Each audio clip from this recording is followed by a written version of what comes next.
Olá, pessoal! Sejam bem-vindos para mais um dia de aula. Hoje nós vamos dar continuidade à nossa série de aulas Apocalipse, Revelação. E hoje nós vamos começar então o capítulo 4, parte um. Bom, mas antes de nós começarmos a nossa aula, eu convido você a orar, se possível, né, pelo nosso estudo de hoje. Senhor Deus, Pai, muito obrigada, Senhor, por termos acesso à Tua palavra, a toda essa revelação, que o Teu Espírito venha ministrar em nós, que essa palavra, Senhor, possa chegar em lugares, Senhor, onde ela não possa ir fisicamente, mas que o Senhor esteja nos trazendo entendimento, ensinamento, Senhor, nos preparando para todos os tempos, em todas as épocas. Nós pedimos em Teu nome, Jesus, e agradecemos. Amém.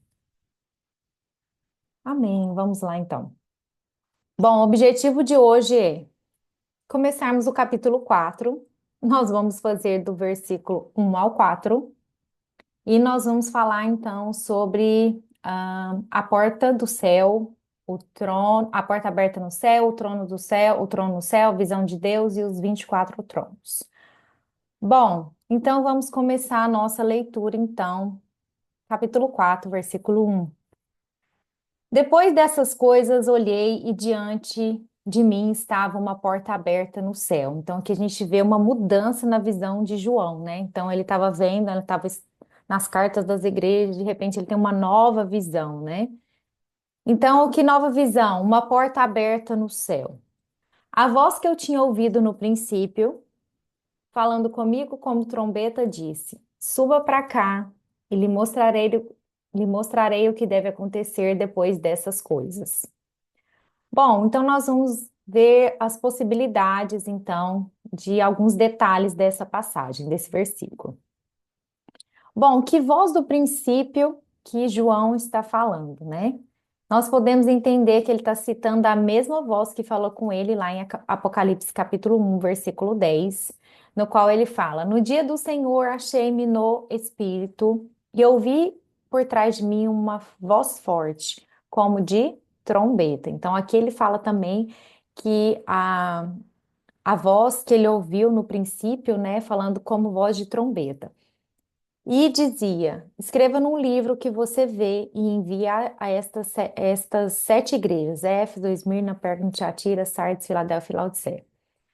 E logo abaixo dessa passagem, já tem a descrição de Jesus, né? No meio dos candeeiros. Então, ele está especificamente, desculpe, falando sobre Jesus, né? Essa voz forte como de trombeta.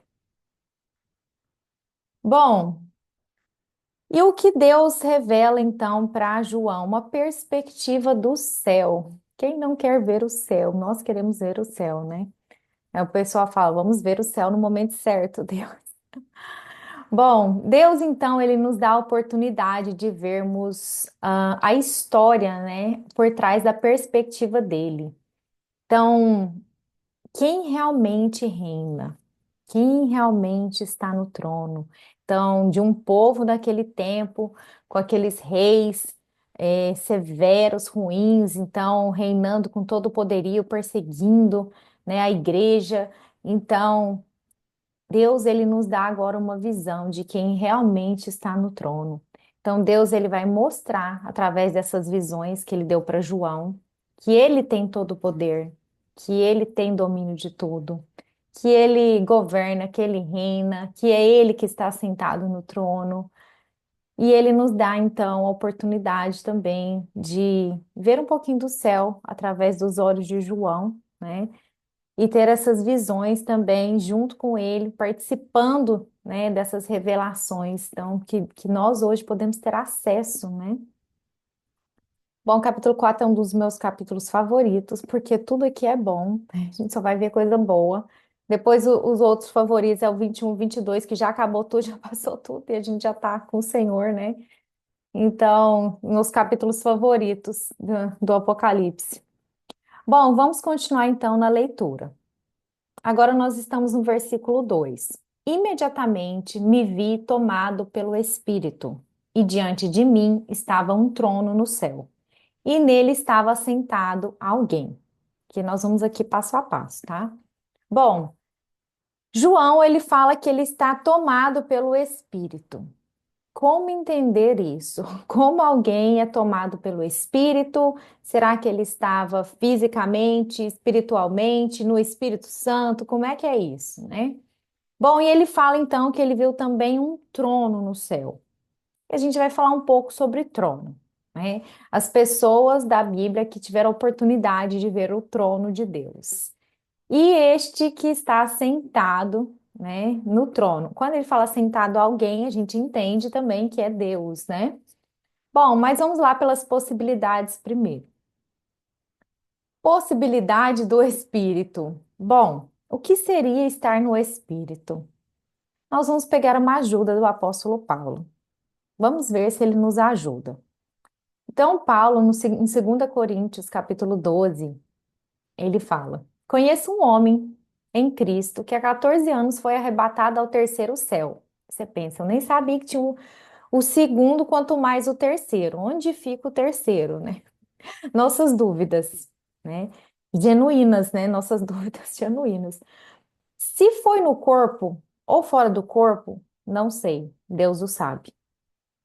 E sei que esse homem, se no corpo ou fora do corpo, não sei, mas Deus o sabe, foi arrebatado ao paraíso, ou seja, ao terceiro céu, que a gente entende que então esse paraíso é o mesmo céu que João viu. Será, né? Não vou responder, vou deixar as questões aqui. Será que então esse céu que o Paulo visitou é o mesmo céu que o João está descrevendo? Será que é o terceiro andar, né, do céu? Bom, a questão é, ele fala, eu ouvi coisas indizíveis, coisas que ao homem não é permitido falar.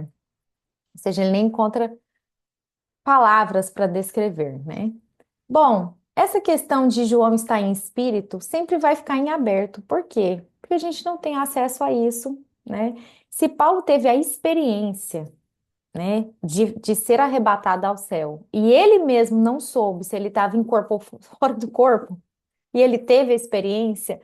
Bom, qualquer coisa que a gente fale aqui sobre tentar entender se ele estava no Espírito Santo, se ele foi espiritualmente lá ou se ele foi fisicamente lá, são só ideias mesmo de possibilidades. Então, se a pessoa falar, eu acredito que ele estava em espírito, ok, o mais importante é a gente não divergir de que ele foi lá, né? Se ele estava no corpo, não sei. Então, se a pessoa acreditar que ele pode estar fisicamente, Deus é Deus, é possível. E se ele estava, então, espiritualmente, né? Ou seja, o espírito sai do corpo e vai lá, visita e volta. Também é uma possibilidade. São possibilidades, né, pessoal?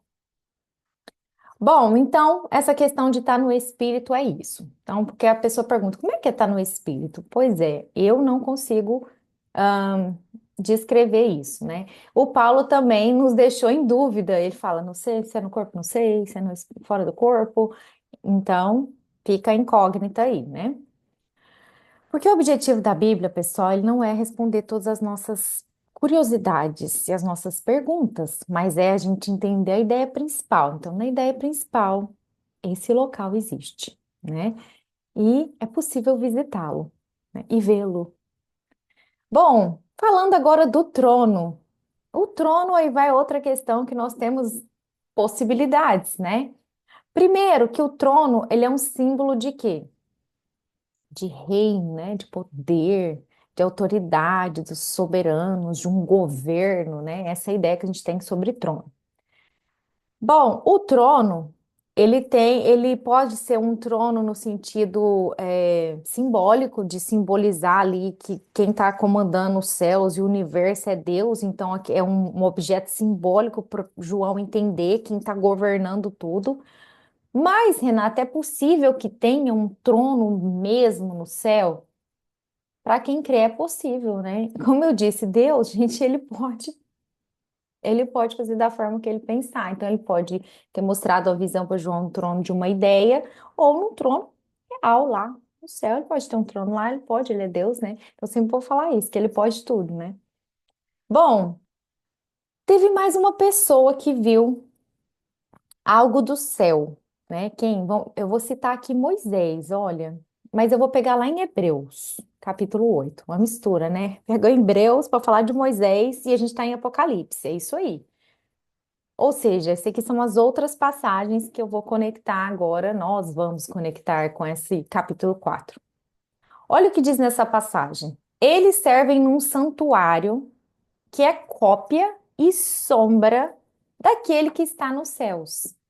Já que Moisés foi avisado quando estava para construir o tabernáculo, Deus disse, né? Está entre essas palavras de Deus. Tenha o cuidado de fazer tudo segundo o modelo que lhe foi mostrado no monte. Entendeu? Então, Moisés teve a oportunidade de ver o tabernáculo do céu, como que era, né? Deus mostra especificamente até os objetos, né? Igual o candelabro de ouro, como que era para ser feito. Então, ele fala que o santuário aqui da terra, o nosso tabernáculo da terra, é uma cópia do que está no céu. Ah, então tem um tabernáculo lá no céu? É uma possibilidade. Será que é um tabernáculo é, virtual, no sentido de Deus mostrando a ideia para o Moisés? Pode ser. Será que é um tabernáculo divino, real, né? Como se ele estivesse vendo uma cidade mesmo?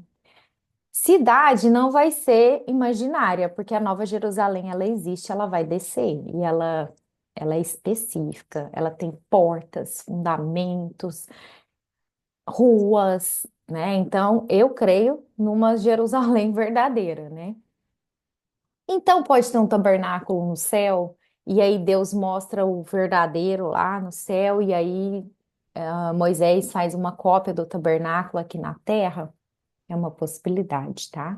E para quem crê que é tudo no sentido simbólico, tudo bem? Tudo bem também. É uma possibilidade. Então, é como se João vê-se tudo original, não a cópia do que estava na terra, né? Assim como Moisés, que teve essa oportunidade de enxergar o original, né? E no caso, Moisés faz o tabernáculo na terra. Certo, então? Não, não está certo. Nós ainda vamos falar um pouco mais do trono. Bom, agora nós vamos pegar emprestado a visão do trono do profeta Isaías. Que tal? Isaías, ele profetizava mais ou menos, se eu não estou errada, 700 anos antes de Jesus chegar, né? Bom, e quanto mais então, quando vai dar então uns 800 quase até antes de João escrever o Apocalipse, né? Se eu não calculei errado, matemática não é meu forte, mas vamos lá. Então, o trono no céu pelos olhos de Isaías. Isaías capítulo 1, do 1 ao 3. No ano em que o rei Uzias morreu, eu vi o Senhor, assentado num trono alto e exaltado. Então, Isaías viu literalmente, né, um trono mesmo, e o Senhor, ou ele viu, né, um símbolo, uma simbologia ali. Tem as duas opções, gente. E a aba da sua veste enchia o templo. Olha, falando que tem templo, tá vendo? Vê o templo também, trono e templo, ó. Vamos emendar João com Moisés, que vira o Isaías. Acima dele estavam os serafins. Cada um deles tinha 6 asas, com duas cobriam os rostos, o rosto, com duas cobriam os pés, com duas voavam, e proclamavam uns aos outros: Santo, Santo, Santo é o Senhor dos exércitos, e a terra inteira está cheia da sua glória. Bom, aqui está falando então dos serafins, que são anjos. A gente vai ler agora uma passagem do profeta Ezequiel. Esses anjos aqui, que ele chama de serafim, lá em Ezequiel, parece ser os 4 seres viventes, que também parecem ser o mesmo ser, 4 ser vivente que a gente vai ver daqui a pouco nesse capítulo. Renata, tá tudo conectado? Sim, gente, isso é a parte brilhante da Bíblia, não é? Mais de 40 pessoas que Deus usou, de livros escritos em centenas de anos diferentes, né, divergentes, que tudo se conecta. Isso é o mais incrível de Deus, né? Uma biblioteca de livros que se conecta perfeitamente, né? Bom, então Isaías teve essa visão do trono também, como que era esse trono, igual eu disse, a gente, né, tem essas duas ideias, se ele viu algo real mesmo, um trono mesmo, Deus mesmo, ou uma simbologia de tudo. Ah, vamos pegar então Ezequiel, olha o tanto de gente que teve a oportunidade, hein, gente, de ver o trono, né, de ver o céu, às vezes a gente pensa que foi só João, né? Então, Isaías, Ezequiel, Paulo foi no terceiro céu, né? Diz que ele entrou, né, no paraíso, né? Então, ele usou essa palavra. Bom, aqui agora nós vamos olhar pelo olhar de Ezequiel, um trono. Então veio uma voz de cima da abóboda sobre as suas cabeças. Que cabeça de quem? O que que ele está falando? Eu peguei só um pedaço da passagem. Ele está falando dos quatro seres, dos seres viventes. A abóboda é como se fosse uma coisa arredondada, como se fosse uma capa, para nossa imaginação, uma capa de gelo fina, assim, uma coisa de cristal, igual aquela bola de cristal, né, que a gente tem. Então, acima da abóbada, sobre as suas cabeças, havia o quê? O que parecia um trono de safira. A gente vai ver essa pedra aqui também em Apocalipse, né? E aí entende-se que é aquela bem transparente, como um cristal. Eu botei um cristal aí, mas ele é azul, mas geralmente é branco. O que parecia um trono de safira, e bem no alto, sobre o trono, havia uma figura que parecia um homem. Então agora ele está falando especificamente de Jesus, né? De Jesus que tem essa forma, né, de homem. Então ele está falando de um trono também. Ele está falando de safira. Você vai ver que João também vai começar a descrever pedras e cores, né, no trono. E então Ezequiel tem essa visão também do trono. É como que é esse trono, Renata? Ele está lá literalmente, vai da fé de cada um, tá? De acreditar. Tanto nada vai mudar se a gente achar que ele está lá fisicamente ou Deus mostrando. O importante é a informação, a ideia principal. Certo, pessoal? Então, falamos bastante do trono. Leitura da palavra, então, agora nós estamos no versículo 3. Então, capítulo 4, versículo 3. Aquele que estava sentado era de aspecto semelhante a jaspe sardônio. Um arco-íris, parecendo uma esmeralda, circundava o trono. Você fala assim, agora ficou difícil isso aqui. Como assim? Jaspe, sardônio, arco-íris?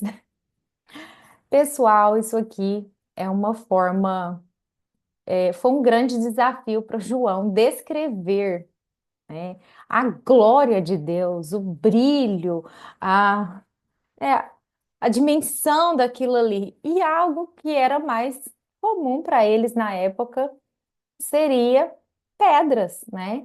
Então ele falou que era um aspecto semelhante a jaspe. Ele está tentando buscar algo que combine com aquilo ali. A jaspe tem várias cores, mas a gente vai ver aqui que jaspe específica o Apocalipse usa. Depois eu vou ler para vocês daqui a pouco, no capítulo 21, a jaspe. O sardônio tinha uma cor avermelhada. Então, alguns estudiosos falam que essas cores estão associadas, né, igual o vermelho, como se fosse a redenção, o branco da santidade, da pureza de Deus. Então, assim, tem essas análises, né, das cores das pedras. Bom, mas aqui a gente vai percebendo que, pelo jeito de João falar, parece que ele está tentando buscar algo que ele consiga descrever, né? Descrever o indescritível. Para nós, nossa mente limitada, como é que nós vamos achar palavras, né? Eu fico mais com a frase do Paulo, coisas indizíveis, né? Você não sabe o que dizer na hora que você vê aquilo. E ele falou que tinha um arco-íris, então já mistura para nós, porque o arco-íris tem quantas cores? Sete. Mas ele fala que parecia uma esmeralda, esmeralda é mais para o esverdeado, que circundava o trono. Então vamos ajudar João. João está dizendo, gente, pessoal, o negócio era infinitamente maravilhoso, brilhante, no máximo grau que você pensar. Capaz que se a gente fosse descrever o trono hoje, a gente ia falar assim, olha, é como se tivesse uns raios laser saindo e luzes de não sei quantos, não sei o quê, lumens, né? A gente ia usar outra linguagem, né? Pois é.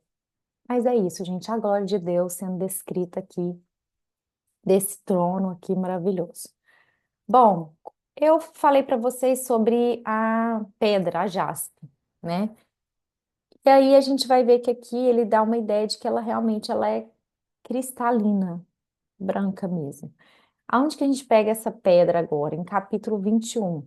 A gente ainda está no 4, tá? Mas nós vamos ler o 21 rapidinho. Ele me levou no espírito a um grande e alto monte, mostrou-me a cidade santa, Jerusalém. Viu que eu falei que Jerusalém, eu acredito que ela é desse jeito mesmo. Que descia do céu da parte de Deus, ela resplandecia com a glória de Deus e seu brilho, tá vendo? Ele está falando do brilho. E por isso que ele fica tentando pegar as pedras, né? Porque pedra brilha, lindo. E o seu brilho era como de uma joia muito preciosa, como jaspe, clara como cristal. Tá vendo? Então, a gente entende que ele está tentando explicar o brilho do trono mesmo, aquela glória ali ao redor, através dessa pedra, tá? Do brilho da pedra. Bom, e essa questão desse arco-íris? Vamos falar um pouquinho do arco-íris. E agora a gente vai de novo pegar emprestada a visão do trono, de novo lá de Ezequiel. Vamos voltar em Ezequiel, só que agora a gente está no versículo 21 e 20, 25 a 28. Aí ele está falando, o que parecia um trono de safira, tá vendo? Agora ele já está falando um trono de safira. E bem no alto, sobre o trono, havia uma figura que parecia um homem, essa parte a gente já leu. Agora vamos ler aqui embaixo. A parte de cima do que parecia ser a cintura dele, está descrevendo Jesus. Parecia metal brilhante, como cheia de fogo, e a parte de baixo parecia fogo, e uma luz brilhante o cercava. Lembra o que é isso aqui? O jeito que João também descreveu Jesus, né? Os olhos um chama de fogo, os pés um bronze da fornalha ardente, também com muito brilho, muita luz, muita glória.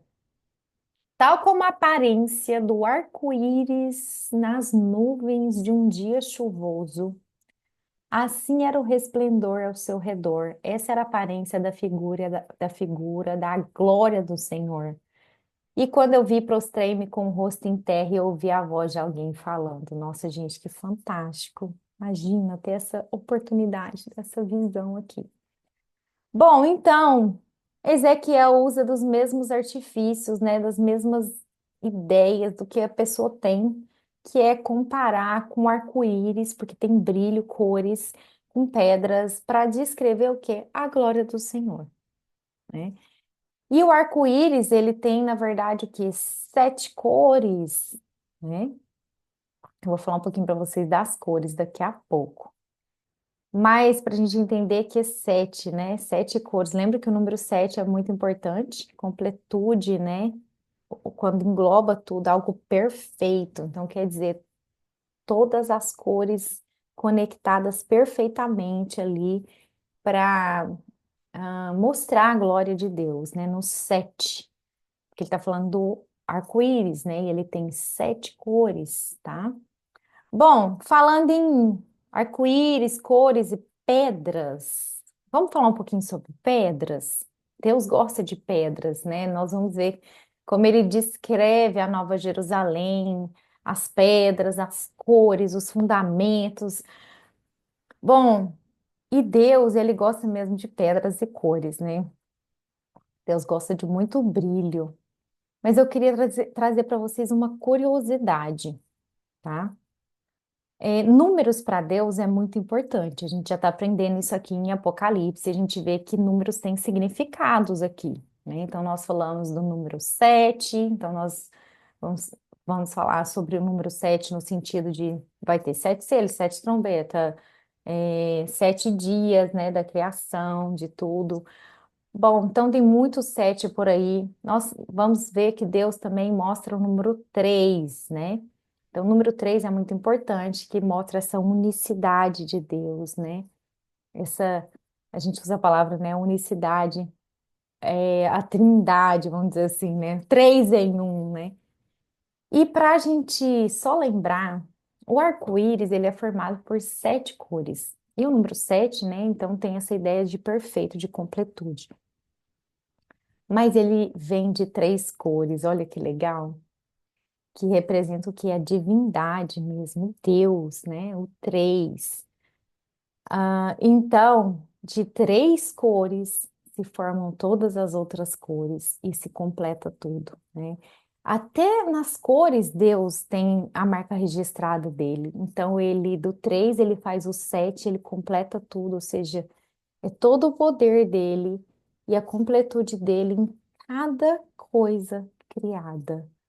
Então, as cores, as pedras vêm desses três, né? Dessas três cores primárias, vermelho, azul e amarelo. Todas as outras cores são derivadas de três cores. Não é legal isso? E quando Deus quer mostrar a aliança dele conosco, ele cria o símbolo, né? Que eu vou falar daqui a pouco do arco-íris, né? Que aí ele faz as sete cores, né? Como se diz, uma aliança completa. Bom, então, falando de pedras, Deus usa esses comparativos de pedras para mostrar o esplendor mesmo, a glória, a majestade dele, a pureza, mas ele não usa pedra só nesse sentido aqui na Bíblia. Nós vemos lá em Êxodo, fala, então em Apocalipse, agora a gente está em Êxodo, que essas pedras são citadas, né, para o peitoral do sacerdote. Então, e você vai ver também essas pedras em Apocalipse, na hora dele descrever a cidade, né, como que ela era construída. Vamos ler rapidinho Êxodo 28? É grande, mas a gente lê tudo, vai.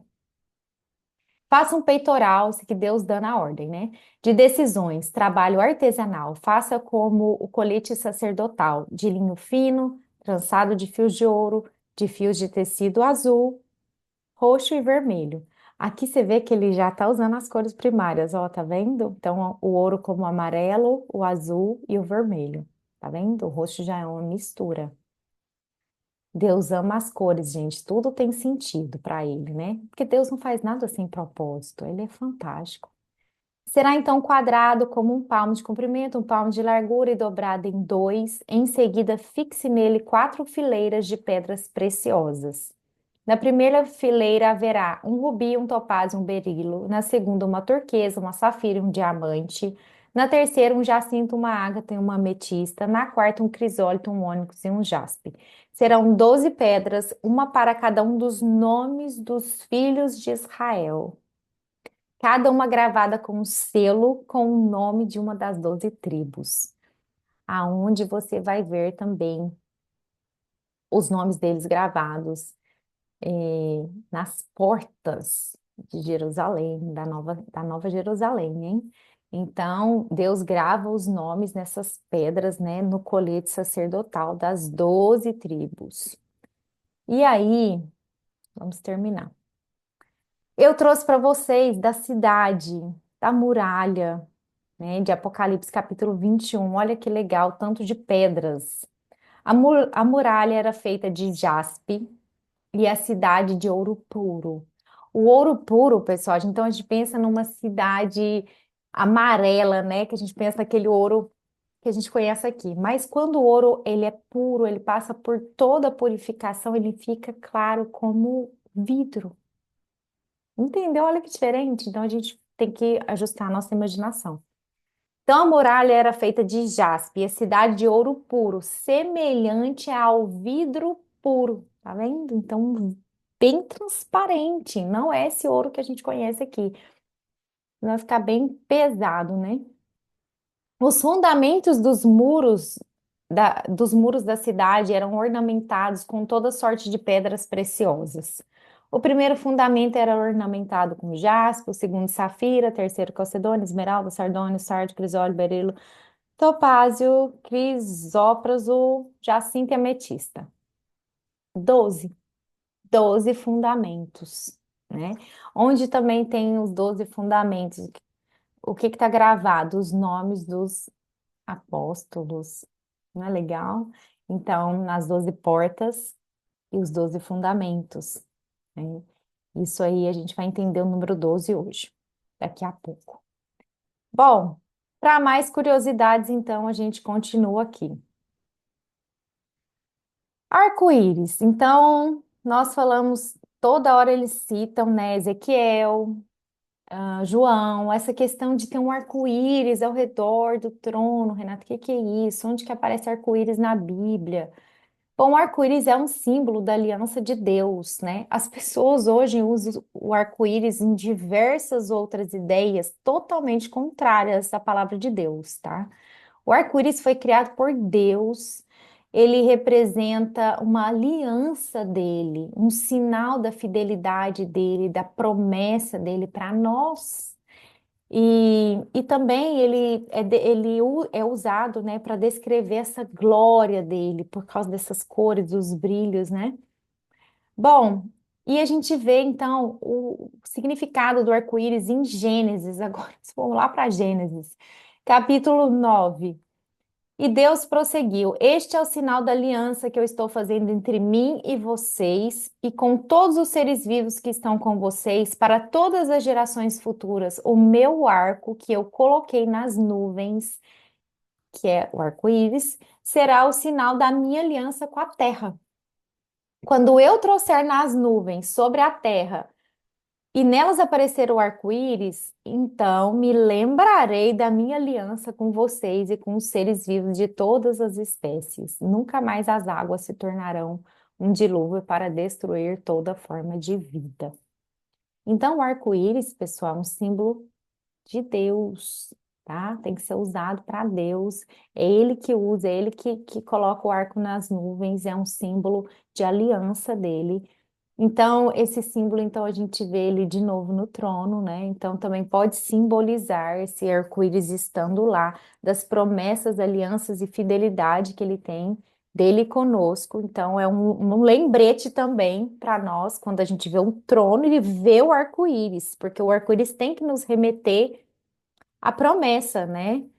Então, como eu já falei, a curiosidade, então o arco-íris são 7 cores, então tudo de Deus que é perfeito, que é completo, é 7, né? Então, formado por 3 cores que se conectam e formam todas as outras, né? Então, ele vem um 3 e um 7.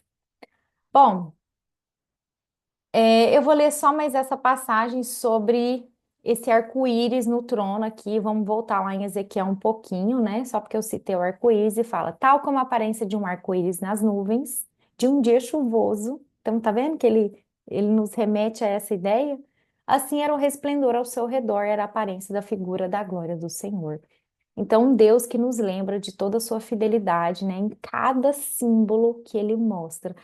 Então, é como se João ele ele conectasse nessas visões toda a Bíblia, né? Você vê, a gente vai em Gênesis, a gente vai em Ezequiel, a gente vai em Isaías, a gente vai navegar aqui numa visão que Deus dá para João em Apocalipse, né? De um trono, né? Nos céus. Eu coloquei um trono aí simbolicamente, só peguei algumas imagens mesmo. É, para você imaginar um pouquinho como é que seria esse brilho no meio, um verde ao redor, são duas imagens diferentes, né? E seria Deus aí, depois os anciãos, que a gente vai falar daqui a pouco, aí esse aí tem até um candelabro aí. Bom, só ilustrativo mesmo. Bom, mas antes de nós lermos então o versículo 4, que já está chegando no final da nossa aula, eu quero fazer essa pausa para a gente pensar. Pessoal, os detalhes da aparência de Deus não podem ser descritos por nós perfeitamente, porque a glória dele vai ser sempre muito além da capacidade humana de descrever Deus. Ou seja, nós não temos palavras suficientes, porque a nossa mente é limitada, nós somos criaturas. Ele é um Deus glorioso, santo, santo, santo, criador, com todo o poder e toda a glória. Como que a gente descreve isso, né? Então, Ezequiel, Isaías, Moisés, João fizeram o melhor Paulo fizeram o melhor que eles podiam para poder descrever o indescritível, né? Que para nós é algo, uma tarefa muito difícil para eles descrever a glória de Deus, né? O poder de Deus. Bom, dito tudo isso, como nós navegamos muito em várias passagens, eu quero voltar vocês para o capítulo 4. Então, eu vou fazer uma leitura bem rapidinho de tudo que a gente já leu até aqui e ler a última passagem que a gente vai analisar hoje, tá? Então, vou fazer uma leitura rápida do 4, do 1 ao 3, tá? Depois dessas coisas, eu olhei, diante de mim estava uma porta aberta no céu, a voz que eu tinha ouvido no princípio falando comigo como trombeta disse: Suba para cá, e eu lhe mostrarei o que deve acontecer depois dessas coisas. Imediatamente me vi tomado pelo Espírito, diante de mim estava um trono no céu, nele estava sentado alguém. Aquele que estava sentado era de aspecto semelhante a jaspe sardônio, um arco-íris parecendo uma esmeralda circundava o trono, ao redor do qual estavam outros 24 tronos, e assentado neles 24 anciãos. Eles estavam vestidos de branco e tinham na cabeça coroas de ouro. Bom, então é nesse pedaço que nós estamos agora, que ao redor do qual estavam outros 24 tronos, assentado neles 24 anciãos, e eles estavam vestidos de branco e tinham na cabeça coroas de ouro. Sobre essa parte das coroas de ouro, essa última linha, nós vamos falar na próxima aula. Então eu vou parar nos 24 tronos com 24 anciãos, tá bom? E a gente vai começar a falar então desse 24. Por que 24 tronos ao redor do trono de Deus? Então, nós vamos começar a quebrar o número 24 aqui, tá? Ah, Renata, existem outras possibilidades de ver? Sim, existem, então eu vou te dar uma das possibilidades, tá bom? Do número 24. Então, 24, a gente pode entender que são 12 mais 12. Por que 12 mais 12? Bom, mas antes de nós falarmos do 12, por que 12, Renata? Por que Deus escolheu 12 apóstolos? Por que 12 tribos de Israel? Né? Então, antes da gente falar do 24, vamos falar do 12 primeiro. Bom, e antes da gente entender o 12, vamos entender, vamos quebrar o 12 também? Então, o 12 a gente pode entender que é 3 vezes o 4. Então, aqui a gente já volta para os números que a gente vai entender como a base de tudo. Primeiro, começa o número 3, né? O que que representa para Deus o número 3? O aspecto dele trinitário mesmo, né? Três em um, Pai, Filho, Espírito. É a forma de Deus completa, né? Então, Deus ele vai usar o número 3 e muitos múltiplos de 3 quando ele está se referindo à divindade dele mesmo, ao que ele é, a Deus, né? Então, Jesus ele vai iniciar o ministério o quê? Com 30 anos. Jesus é crucificado na terceira hora. Jesus morre na nona hora, que também é um múltiplo. Jesus ressuscita ao terceiro dia. O Espírito desce na terceira hora em Pentecostes. Por quê? Coincidências? Não. Jesuicidências. Então, Jesuicidência é ótimo. Então, o número 3, pessoal, Deus agindo como Deus, né, no seu aspecto mesmo divino ali. Então, nesse sentido, Pai, Filho, e Espírito, então, o que está relacionado a ele coloca muito três, tá? Bom, vamos para o número 4, então. O 4 já é um número que envolve o quê? A criação. Aquelas assim, o pessoal aqui de baixo, né? Nós aqui de baixo. Bom, envolve a criação, não só a criação no sentido de ser criado, mas no sentido de governo da criação, autoridade, domínio, e Deus dominando em todos os aspectos da criação, tanto o domínio eterno, como o domínio celestial, como o domínio territorial, como o domínio da revelação. O que que você quer dizer isso? Então, vamos dar exemplos de coisas apresentadas na Bíblia com o número 4 ou da nossa existência mesmo, para a gente perceber que tem a ver com a Terra aqui, com a gente, né? Bom, o nome do Eterno, né, de Deus, para nós é formado por 4 letras no hebraico, então é como ele se apresenta para nós. Bom, a Bíblia fala então de quê? 4 cantos da terra. Terra não tem canto. Ele está se referindo a leste, oeste, norte, sul, né? Quando Deus quer dizer todo o território, a terra inteira. Então, quando Deus quer se referir à terra inteira, ele fala os 4 cantos. Então, ele usa o 4. Os quatro elementos do universo, tudo é formado, né, o universo, né, dos quatro elementos: terra, fogo, água e ar. Por que que Deus fez isso? Tem a ver com a criação. As quatro estações do ano, quer dizer o quê? Que Deus governa as estações, primavera, verão, outono e inverno. Então, tudo, quando ele põe o número 4, quer dizer o governo dele sobre a criação. Então, ele governa os elementos, ele governa territorialmente, né? Leste, oeste, norte, sul, ele governa o tempo, ele governa a lua, que, por exemplo, a nova crescente, cheia, minguante, a lua tem quatro fases, né?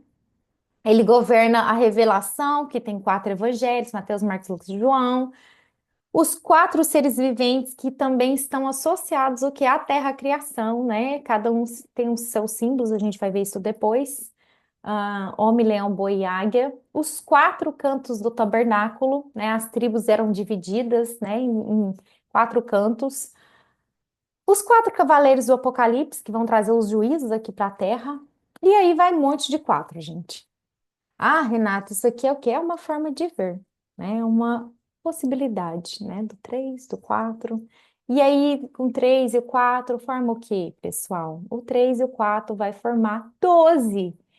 Então, o que que Deus quer dizer quando ele escolhe o número 12? Por que 12 apóstolos? Por que 12 tribos, né? De onde Deus arrumou isso? Não foi do nada? Não, não foi do nada. Não é porque ele gostava do número 12, é porque significa que Deus, que é o número 3, no seu poder total e perfeito como Deus, agindo em toda a criação. Ai, fica lindo isso aqui, não fica, gente? Sério. Então, 3, que é Deus agindo na criação, 3 vezes 4, 12. Então, quando ele fala o 12, é no sentido de ele falar para nós assim: olha, o recado que ele quer nos dar quando ele fala 12. Sou eu agindo em tudo. Ah, gente, isso é lindo demais. Então, é Deus exercendo todo o seu governo, poder, domínio eterno, celestial, territorial, domínio da revelação, tudo que envolve a criação, tudo que envolve a gente aqui, todos os elementos, ele, ele nos dá esse recado através do número 12. Então é por isso que são 12 apóstolos. 12, ahn, 12 apóstolos, 12 tribos de Israel, e aí a gente tem o quê? Os 24 anciãos. Que a gente vai falar isso um pouco mais na próxima aula, tá bom?